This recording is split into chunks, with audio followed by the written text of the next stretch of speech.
akan aku ceritain malam ini adalah cerita yang datang dari Wawa aku yang minta namanya untuk disamarkan. Kita sebut aja namanya Disa ya. Dan Disa ini berasal dari Tanah Merah, Papua. Halo Disa, halo Tanah Merah, ya Allah jauhnya. Nah cerita dari Disa ini gini Wak. Jadi pada suatu hari Kamis bulan Agustus kata si Disa nih. Disa ini pergilah mancing nih sama dua orang bibi Disa dan dua adik sepupu laki-laki Disa di muara yang bernama Muara K gitu. Dari rumah Disa ke muara itu nggak terlalu jauh memang Wak. Cuma sekitar 15 menitan gitulah. Nah muara tempat mancingnya itu berada di tengah hutan dan jarang sekali ada orang di sekitar situ. Hari itu sebenarnya Disa ini agak ragu buat ikut Wak, karena dari awal keluar rumah perasaan si Disa ini udah nggak enak gitu. Dan juga sebenarnya Disa ini orangnya terlalu bisa mancing. Karena kalau dia mancing pasti nggak pernah dapat hasil, pasti nggak pernah dapat ikan gitulah. Tapi karena bibinya Disa ini pergi bawa dua adik sepupu Disa yang memang masih umur 4 tahun sama 8 tahun, masih kecil-kecil, Disa pun akhirnya mutusin ya udahlah ikut aja lah biar aku ngawanin anak berdua ini juga. Tantenya pun bilang kok ikut lah biar bisa jagain adik-adikmu ini katanya. Dah lah tuh singkat cerita akhirnya pergilah Disa sama bibinya sama dua orang sepupunya itu ke Muara K ini. Sesampainya di sana Disa pun tetap memutuskan untuk ya udahlah aku ikutan mancing juga lah, dan sampai sini juga toh. Dah mancing dia.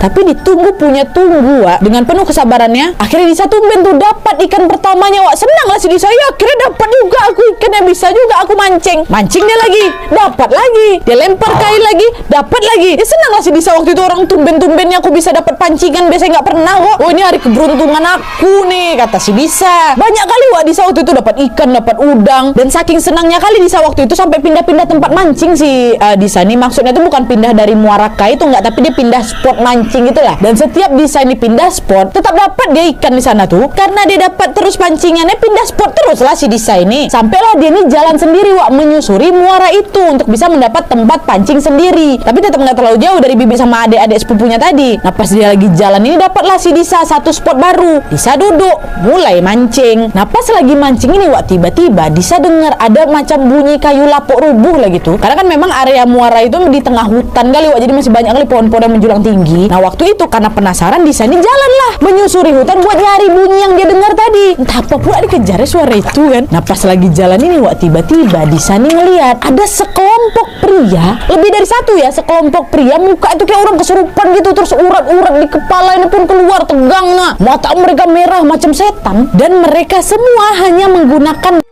pria aja, cuma pakai celana. Dihitung sama si Disa di situ kan ada 4 orang Wak, dan 4 pria itu nggak berada di satu daratan sama Disa gitu loh, tapi mereka tuh berdiri di daratan sebelah. Jadi jaraknya nggak terlalu jauh memang, tapi nggak terlalu dekat juga. Nah Disa waktu itu refleks langsung sembunyi dia Wak di balik pintu, pintu pula di balik pohon besar, sambil dia ngintip nih apa yang mereka lakukan kan. Nah pas lagi ngintip ini Wak, ternyata Disa juga melihat di tengah 4 orang yang berdiri itu ada seorang